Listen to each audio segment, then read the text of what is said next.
Dream high. Assalamualaikum warahmatullahi wabarakatuh. Perkenalkan, nama saya Fitri Ramadhani dari jurusan Pendidikan Ekonomi kelas 4B Manajemen.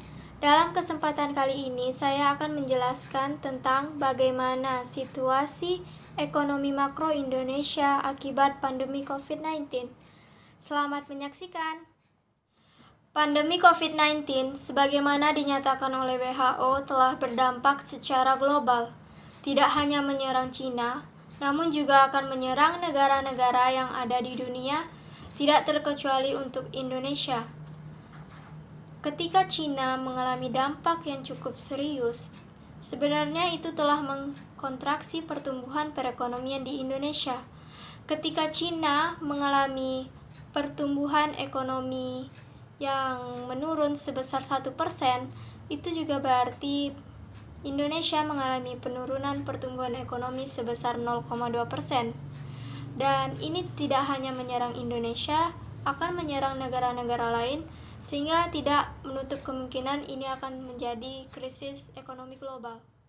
Dan untuk di Indonesia, situasi ekonominya sangat tidak stabil. Bisa kita lihat dari kebutuhan pokok yang langka. Sebagaimana kita tahu bahwa Cina merupakan penyuplai utama impor barang baku dan kebutuhan pokok.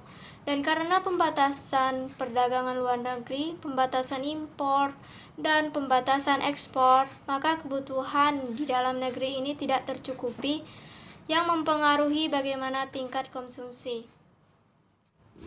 Selanjutnya, situasi investasi. Terjadi derasnya capital outflow dalam pasar modal Indonesia. Dalam beberapa pekan terakhir, indeks harga saham gabungan mengalami anjlok sehingga menimbulkan kepanikan dalam pasar, yang membuat harga saham itu berada dalam zona merah terus-menerus. Mungkin para investor mencabut dananya dari Indonesia melihat bagaimana perekonomian Indonesia yang tidak stabil, dan mereka itu khawatir bagaimana perusahaan atau sahamnya itu dapat berkembang, makanya mereka mencabut dana tersebut. Dan situasi makroekonomi Indonesia yang terakhir dalam pembahasan video ini yaitu tentang pengangguran. Tingginya angka pengangguran akan meningkatkan tingginya juga angka kemiskinan. Menurut Badan Perencanaan Pembangunan Nasional, tingkat pengangguran terbuka yaitu sebesar 8,2% sampai 9,2%, atau sekitar 4 juta sampai 5 juta. Wah, itu merupakan angka yang sangat tinggi dan sangat banyak. Lalu bagaimana pemerintah mengatasi situasi-situasi akibat pandemi COVID ini? Pemerintah telah melakukan beberapa upaya dan langkah dalam jangka pendek, jangka menengah, dan jangka panjang. Dalam jangka pendeknya itu, pemerintah berusaha menstabilkan harga melalui relaksasi impor, menjaga kestabilan pangan melalui peningkatan produksi lokal agar tidak kehabisan dan kebutuhan kita tercukupi. Selanjutnya, jangka menengah, pemerintah berusaha mencari pasar impor selain Cina, melakukan intervensi melalui kebijakan fiskal dan kebijakan moneter.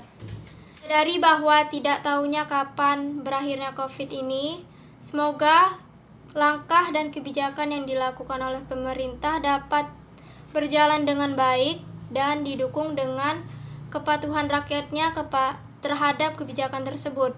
Mungkin hanya itu yang dapat saya sampaikan. Wabillahi taufiq wal hidayah. Assalamualaikum warahmatullahi wabarakatuh.